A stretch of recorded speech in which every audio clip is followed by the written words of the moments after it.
मुख्यमंत्री अशोक गहलोतની કેબિનેટની બેઠક રાજ્યપાલ કાનીસુ વિધાનસભા સત્ર आहूत કરવાને લઈને પૂછ્યા ગયા સવાલ માથે हुई चर्चा।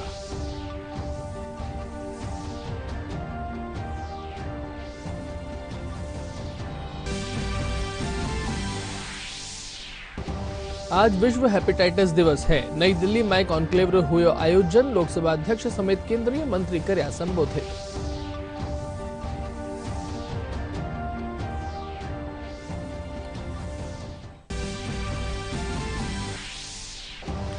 राजस्थान बोर्ड री 10वीं परीक्षा रो नतीजो हुयो जारी। कुल 80.63% परी विद्यार्थी हुआ पास। शिक्षा मंत्री गोविंद सिंह डोटासरा जारी कर्या परिणाम।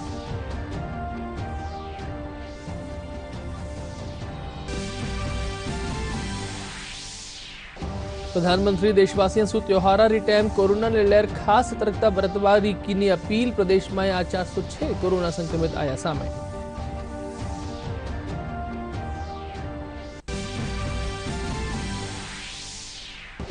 और राज्य में मानसून री बेरुखी जारी। 32 जिला में आज भी रियो सूखो। अब ताई औसत सु 21% कम हुई बरखा।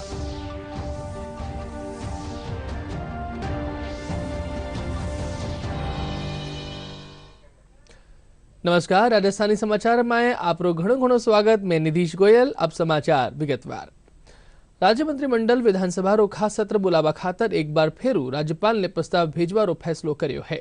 आज जयपुर में भी राज्य मंत्रिमंडल री बैठक में राज्यपाल कानीसु विधानसभा रो सत्र बुलाया जाबू सु पहली पूछा गया 3 बिंदुआ माथे जवाब तैयार कर तीसरी बार प्रस्ताव भेजा जाबा रो फैसलो लियो गयो। बैठक रे पाछे राज्य सरकार रा मंत्री हरीश चौधरी बताया कि विधानसभा रा सत्र रो टाइम तारीख तय करनो कैबिनेट रो विशेष अधिकार है। वठई कैबिनेट मंत्री प्रताप सिंह खचरियावास आरोप लगाया कि प्रदेश में चुनी हुई सरकार ने गिरावा रो प्रयास किए जा रहे है। गवर्नर साहब के साथ दिक्कत एक हो गई कि गवर्नर साहब बीजेपी के कार्यकर्ता नहीं है। गवर्नर साहब संविधान प्रमुख है। उनको तो भारत के संविधान के अनुसार काम करना पड़ेगा। भारत का संविधान ये कहता है कि धारा 163 के तहत गवर्नर साहब मंत्रिमंडल कमेटी के प्रस्ताव को वापस भेज ही नहीं सकते। उन्होंने वापस भेज दिया, 2 बार भेज दिया, दोनों बार हम जवाब भेज रहे हैं। लॉ एंड ऑर्डर की स्थिति आज राजस्थान की सबसे अच्छी है पूरे देश में। बीजेपी का कोई नेता मेरे से बहस कर ले, लॉ एंड ऑर्डर की सबसे अच्छी स्थिति राजस्थान में। कोरोना संकट में सबसे अच्छे रिजल्ट राजस्थान ने दिए हैं। गरीबों की मदद में सबसे अच्छे रिजल्ट हमारे हैं। गरीबों की डायरेक्ट सहायता में सबसे अच्छे रिजल्ट हमारे हैं। नौजवानों को रोजगार देने में सबसे अच्छे रिजल्ट हमारे हैं। ये कैबिनेट का अधिकार है कि कब सदन बुलाए, कितना समय सीमा है, इसका अधिकार भी कैबिनेट को है। इस सवाल है ये इररिलेवेंट। दूसरे दोनों सवाल कि कोरोना के अंदर क्या व्यवस्था करी जाएगी, ये सरकार का अधिकार क्षेत्र नहीं है, ये स्पीकर का अधिकार क्षेत्र है। तीसरा जो सवाल कि किस तरह से आपके वोटिंग होनी चाहिए, ये अधिकार भी सरकार का नहीं है, ये स्पीकर का अधिकार है। ये तीनों के तीनों सवाल इररिलेवेंट है। किस वंशा से किनको आज महामहिम राज्यपाल संविधान के अंदर जिसको अधिकार मिले हुए, नियम और कानून में अधिकार मिले हुए, उनके संरक्षण के अंदर यहाँ संरक्षण करने के लिए यहाँ बैठे हुए हैं। इस तरह के सवाल उठाकर उनके खुद के अपने कार्य प्रणाली के ऊपर बहुत बड़ा प्रश्न वाचक चिन्ह लगा हुआ। भाजपा विधायक मदन दिलावर बसपा विधायकारा कांग्रेस में विलय माथे विधानसभा अध्यक्ष कानीसु दिया गया फैसला के खिलाफ आज फेरू उच्च न्यायालय में याचिका दायर की। दिलावर याचिका में बसपा विधायकारा कांग्रेस में विलय ने चुनौती दी है। इनसु पहले सोमवार ने बसपा 6 विधायकारा कांग्रेस में विलय से जुड़ी दिलावर याचिका ने राजस्थान हाईकोर्ट खारिज कर दियो हो। इनरे साथे ही हाईकोर्ट बहुजन समाज पार्टी कानीसु दायर करेगी पक्षकार बनवारी अर्जी ने भी नामंजूर कर दियो हो। इन बीच बसपा सुप्रीमो मायावती कहा है कि बसपा विधायका ने कांग्रेस सरकार विरुद्ध मत देवा खातर कयो गयो है। हाईकोर्ट में पुनर्याचिका लगावा वाला भाजपा विधायक मदन दिलावर अपनी प्रतिक्रिया में कहा कि विश्वास है कि वणा ने न्याय मिलेलो। दिलावर कहा कि हाईकोर्ट केवल तकनीकी आधार माले ऊंडरी याचिका खारिज कर दी ही, इनरो कोई ठोस कारण नहीं बतायो। इन कारण वणा दोबारा याचिका दायर की है।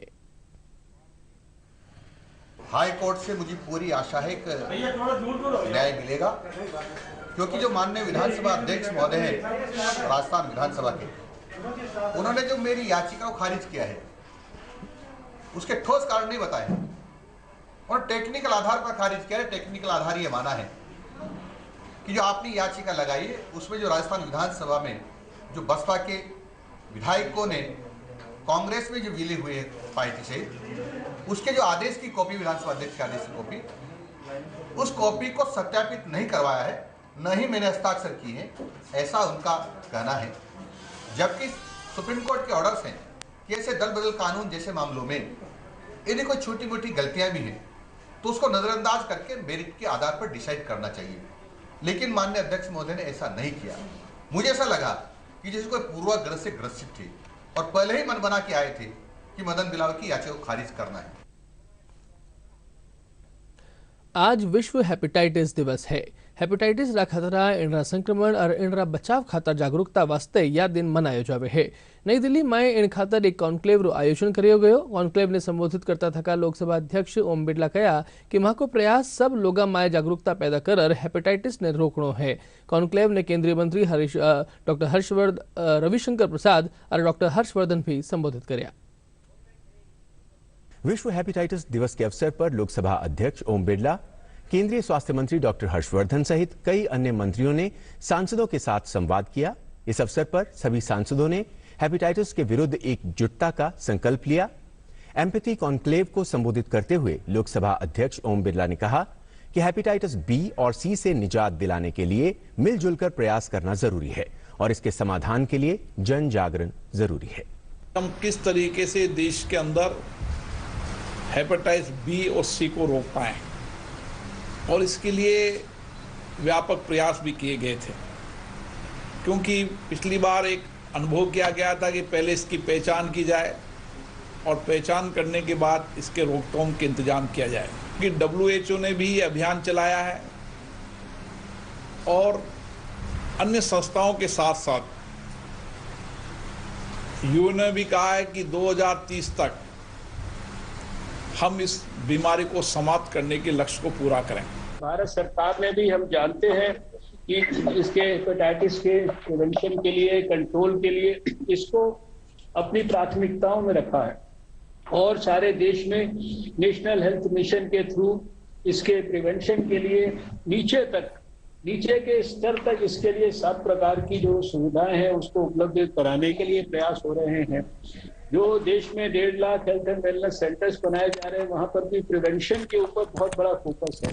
कई इस तरह के रोगों के संबंध में कानून में बदलाव, जैसे एक समय आपको लेप्रोसी अगर है तो लेप्रोसी बहुत बड़ा कारण था डाइवोर्स लेने, अलग रहने का, और पिछले सत्र में हम लोगों ने कोशिश किया कि खत्म होना चाहिए।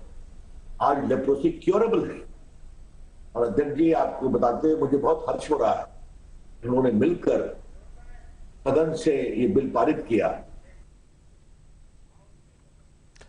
केंद्र सरकार पहली सु प्रतिबंधित 59 एप्स रा क्लोन और लाइट वर्जन रा 47 और मोबाइल एप्स माथे प्रतिबंध लगा दियो है। आपरा आदेश में सरकार साइबर सुरक्षा ने ध्यान में रखता थका इन एप्स माथे प्रतिबंध लगायो है। अब तक कुल 106 मोबाइल एप्स ने भारत में बैन करियो गयो है। 59 मोबाइल ऐप्स पर प्रतिबंध लगाने के बाद सरकार ने 47 और मोबाइल ऐप्स पर प्रतिबंध लगा दिया है। ये सभी 47 ऐप्स पहले बैन हुए 59 ऐप्स के क्लोन और लाइट वर्जन हैं। दरअसल सरकार ने ऐसे मोबाइल ऐप्स पर बैन लगाया है जो डेटा सुरक्षा से जुड़े नियमों का उल्लंघन कर रहे थे या सुरक्षा के नियमों पर खरे नहीं उतर रहे थे। सरकार अभी तक ऐसे कुल 106 मोबाइल ऐप्स पर बैन लगा चुकी है। दरअसल लोगों की निजता का ध्यान न रखने वाले और डेटा सुरक्षा के नियमों का पालन न करने वाले मोबाइल ऐप्स पर बैन लगाने की ये कार्रवाई की गई है। संकेत है कि ऐसे और ऐप्स की पहचान भी की जा रही है जो लोगों की निजता का ध्यान नहीं रख रहे। माध्यमिक शिक्षा बोर्ड राजस्थान री 10वीं परीक्षा रो परिणाम आज जारी कर दियो गयो है। परीक्षा परिणाम शिक्षा मंत्री गोविंद सिंह डोटासरा जारी करया। परिणाम 80.63% रहो। इन बार परीक्षा में 11,52,201 विद्यार्थी बैठे थे। इनमें 9,29,045 विद्यार्थी पास हुआ। गौरतलब है कि कोरोना के कारण परीक्षावार ने बीच में रोक्यो गयो हो। पाछे बाकी बची परीक्षा 29 और 30 जून ने पूरी हुई ही। प्रधानमंत्री नरेंद्र मोदी कोरोना से लड़ाई में देशवासियों रा जज्बा री प्रशंसा करता थका कहा कि इन लड़ाई में लोग बहादुरी से लड़ रहा है। कोविड-19 री उच्च प्रभाव क्षमता वाली जांच प्रयोगशाला वाला रात उद्घाटन कार्यक्रम में वीडियो कॉन्फ्रेंसिंग के जरिए आपरा संदेश में प्रधानमंत्री लोगों ने चेताया कि आबा वाला दिन में कई त्योहार नजदीक है, इन खातर सावधानी ने बढ़ाड़ो बढ़ो।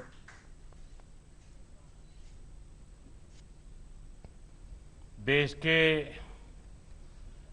करोड़ों नागरिक कोरोना वैश्विक महामारी से बहुत बहादुरी से लड़ रहे हैं। आज जिन high tech state of the art testing facility का लॉन्च हुआ है, उससे पश्चिम बंगाल, महाराष्ट्र और उत्तर प्रदेश को कोरोना के खिलाफ लड़ाई में और ताकत मिलने वाली है।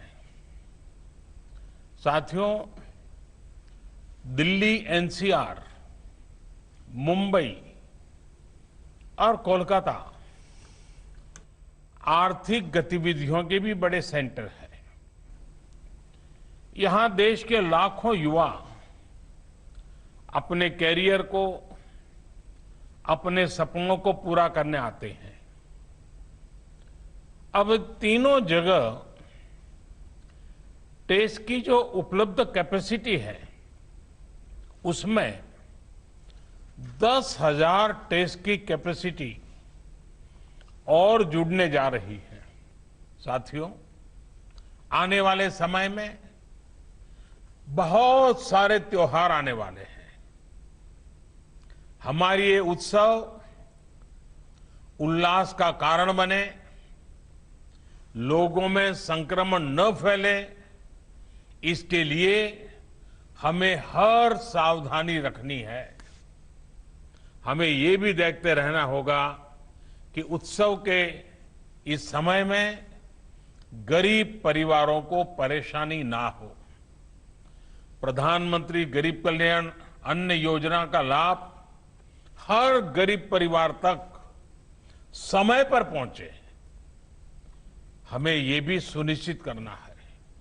साथियों, हमारे देश के टैलेंटेड वैज्ञानिक कोरोना वैक्सीन के लिए तेजी से काम कर रहे हैं, लेकिन जब तक कोई प्रभावी दवा या वैक्सीन नहीं बनती, तब तक मास्क, 2 गज की दूरी, हैंड सैनिटाइजेशन की हमारा एकमात्र विकल्प है, एक प्रकार से एकमात्र हथियार है।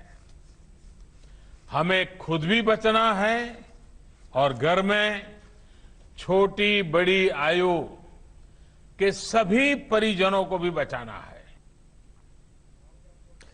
प्रदेश में आज कोरोना रा 406 नवा मामला सामे आया है। इनने मिलार इन रोग रा संक्रमिता रो आंकड़ो 37,970 माथे पूग गयो है। हालांकि ठीक होवा वाला लोगों की संख्या भी 26,878 हो गई है। स्वास्थ्य विभाग कानीसु जारी आंकड़ा रे मुजब आज सबसे बत्ता 179 कोरोना संक्रमित अलवर माए पाया गया है। इनके अलावा जयपुर में 44, अजमेर में 42, नागौर में 36, भीलवाड़ा में 26, बाड़मेर में 16, कोटा में 15, श्रीगंगानगर में 14, झुंझुनू में 13, बांसवाड़ा में 11, 12 में 4, झालावाड़ में 1 कोरोना संक्रमित मरीज पाया गयो। आज 7 और लोगों की मौत रे पाछे इन महामारी से प्रदेश में मरबा वाला की तादाद भी 640 पूगी है। अलवर में लगातार बढ़ रहा कोरोना संक्रमण ने लेकर संभागीय आयुक्त सोमेश्वर मिश्रा अहलकारा की बैठक ली। बैठक में जिला कलेक्टर आनंदी, पुलिस अधीक्षक तेजस्विनी गौतम समेत आला चिकित्सा अधिकारी भी मौजूद रहा। इन दौरान अलवर और भिवाड़ी शहरा ने विशेषतः ध्यान देर कोरोना संक्रमण रोकबा खातर प्लान तैयार करबा खातर करो गयो। संभागीय आयुक्त कोरोना सु ठीक हो चुका लोगा सु रक्तदान करबा री भी अपील की।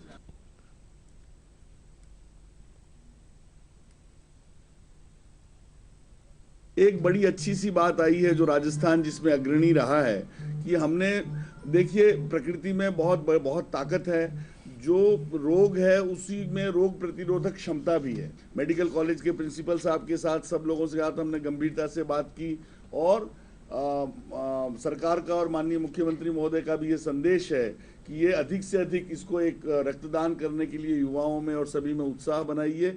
जो लोग कोरोना पॉजिटिव होकर ठीक हुए हैं, जिनकी जान बची है, वो जान बचाएंगे, ये अपने आप में विश्वास लें और सभी का सहयोग करें। अजमेर सू दिल्ली रे बीच आज इलेक्ट्रिक जनशताब्दी एक्सप्रेस गाड़ी रवाना हुई। इन गाड़ी रो अजमेर सू दिल्ली रे बीच कुल 9 स्टेशन माथे ठहराव रहेलो। इन सु पहली काल दिल्ली रा सराय रोहिल्ला सु अजमेर रे बीच पहली इलेक्ट्रिक गाड़ी संचालित हुई। अजमेर मंडल रा रेल प्रबंधक नवीन परशुराम का बताया कि बेगो ही इन रूट माथे दूसरी गाड़ियां भी इलेक्ट्रिक इंजन से चलाई जावेली।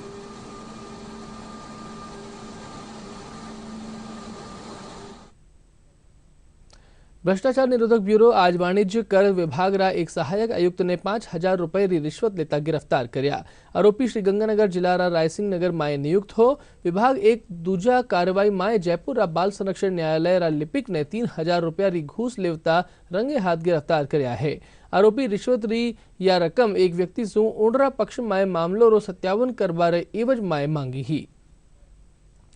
आरएसी पुलिस उप महानिरीक्षक किशन सहाय मीना जोधपुर केंद्रीय कारागृह रोज जायजो लिया। वणा आठे नवाचार करता था का आदेश दिया कि आरएसी माए वर्दी माले लागबा वाली न्यामरी प्लेट माए केवल नाम ही होवेलो, सरनेम नी होवेलो। पुलिस उप महानिरीक्षक सेंट्रल जेल माए आरएसी कंपनी रो निरीक्षण भी कर्या। अटे पुगबा माथे जवान वणा ने गार्ड ऑफ ऑनर भी दिया। वणा जवानों से बातचीत कर उन री समस्यावा भी जानी।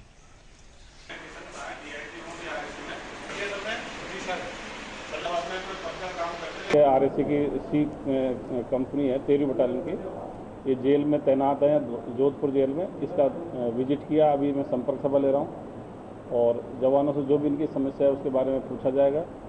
एक हमने विशेष रूप से अभियान चला रखा है कि भाई अपने इस देश में जातिवादी व्यवस्था ज़्यादा है, तो हमने आदेश कर रखा है हेडक्वार्टर से कि भाई कोई भी जवान या अधिकारी अपने नेम प्लेट पर जाति नहीं लगाएगा या गोत्र नहीं लगाएगा, उपनाम किसी तरह नहीं लगाएगा। अपने कमरे के बाहर भी कोई अधिकारी है वो भी उसके नाम पे कोई तरह से नहीं लगाएगा, चाहे टेबल पे अपना नाम लिखे उस पर भी नहीं लगाएगा। इसके अलावा बोलने में भी कोई भी मतलब सरनेम से नहीं बोलेंगे, पहले नाम से बोलेंगे। अगर इज्जत के साथ बोलना तो जी लगा के बोल सकते हो, लेकिन वो जातिगत नेम से या गोत्रगत नेम से किसी को नहीं पुकारा जाएगा। हनुमानगढ़ जिला में भारतीय डाक जीवन बीमा योजनावा लोगा ने बचत रे साथे आर्थिक संबल भी प्रदान कर रही है। इन योजनावा रे तहत जठे आम आदमी डाक विभाग में बचत कानी बढ़ा रहा है, वठे बीमा धारका ने जीवन सुरक्षा भी मिली है। सहायक अधीक्षक राकेश धिंगड़ा बताया कि इन योजनावा रे लगस बचत रे साथे आर्थिक संबल देनो है।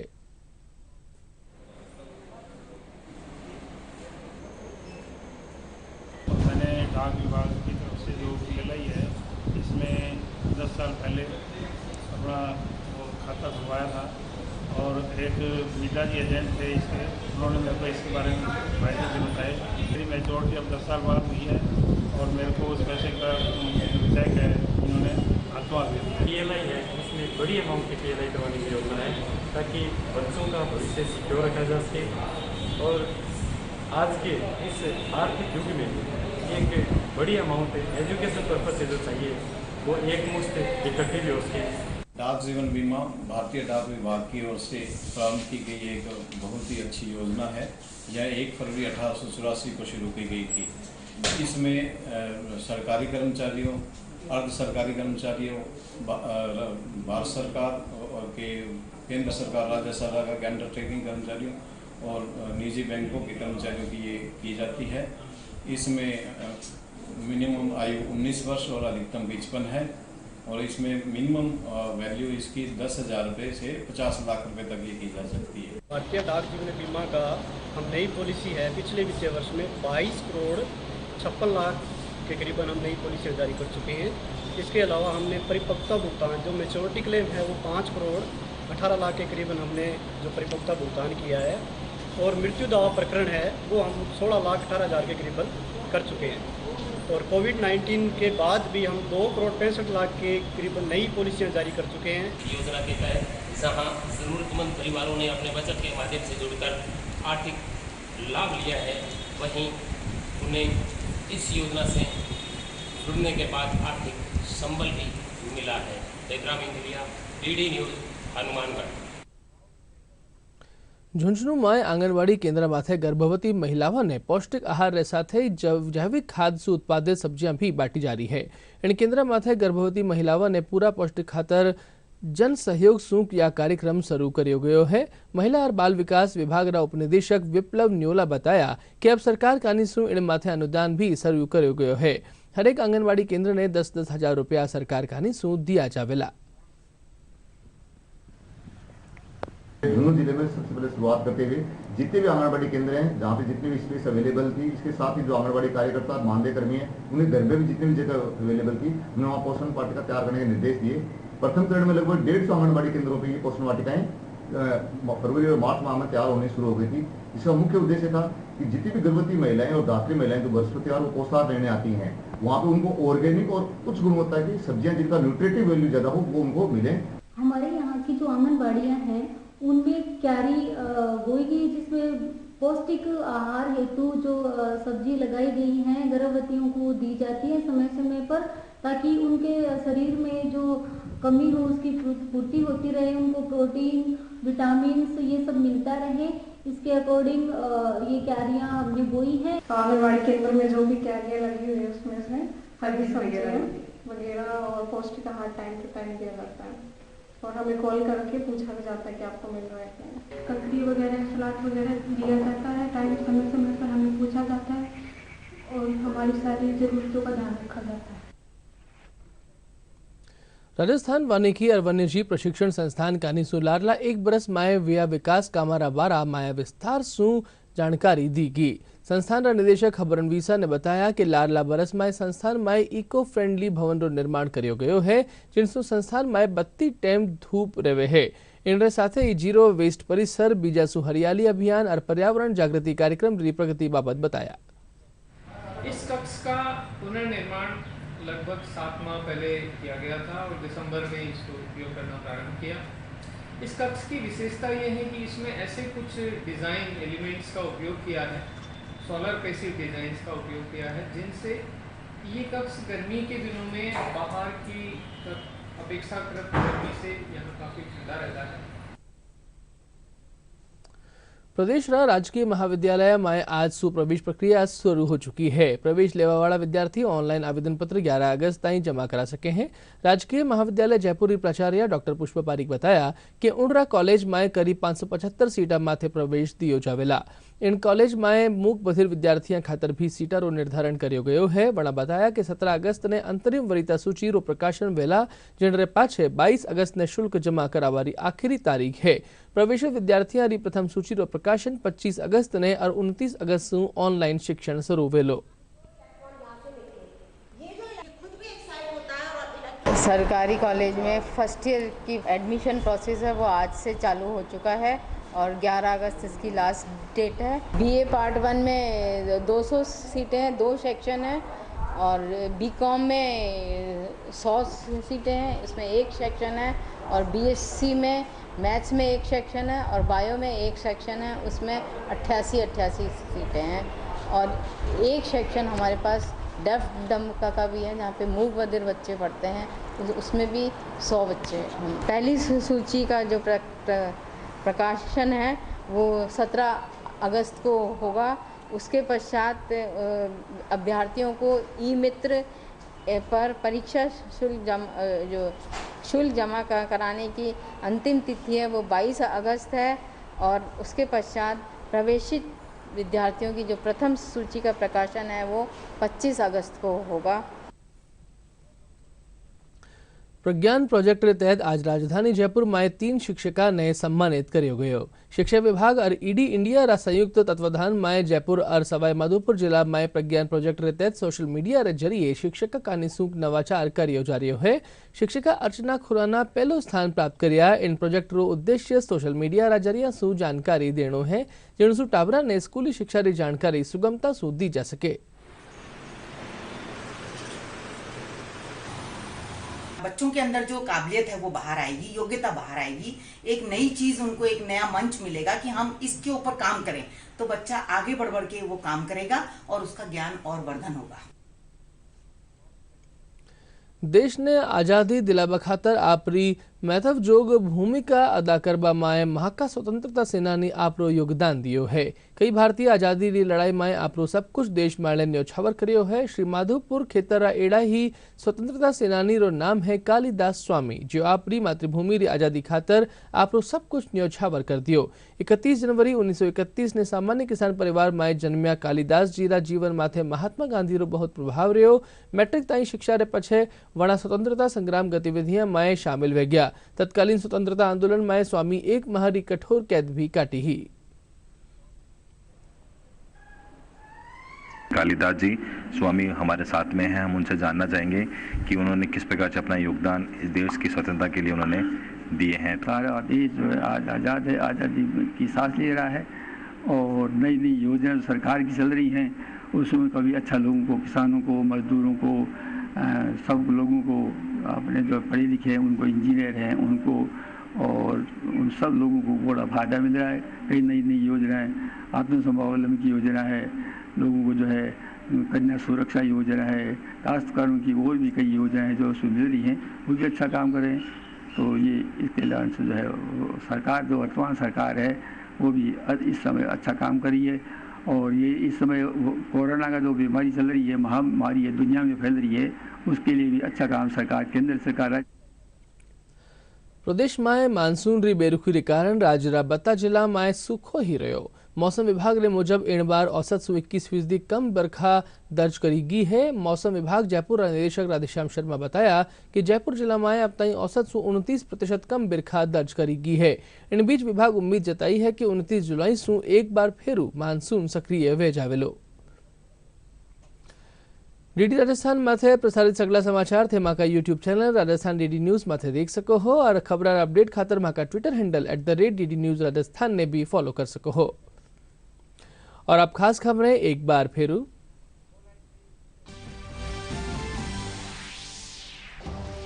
मुख्यमंत्री अशोक गहलोत ली कैबिनेट री बैठक, राज्यपाल कानीसू विधानसभा सत्र आहूत करवाने लेर पूछा गया सवाल माथे हुई चर्चा।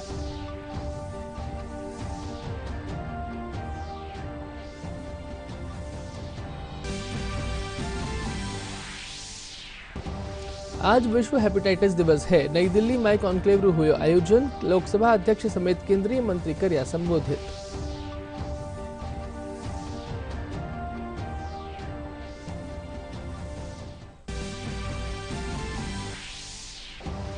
राजस्थान बोर्ड री 10वीं परीक्षा रो नतीजो हुयो जारी। कुल 80.63% विद्यार्थी हुए पास। शिक्षा मंत्री गोविंद सिंह डोटासरा जारी कर्या परिणाम।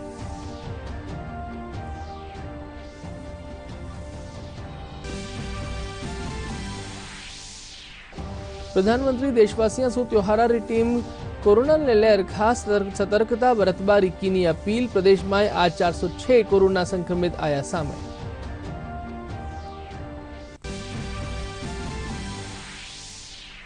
और राज्य में मानसून री बेरुखी जारी। 32 जिला में आज भी रहो सूखो, अब ताई औसत से 21% कम हुई बरखा।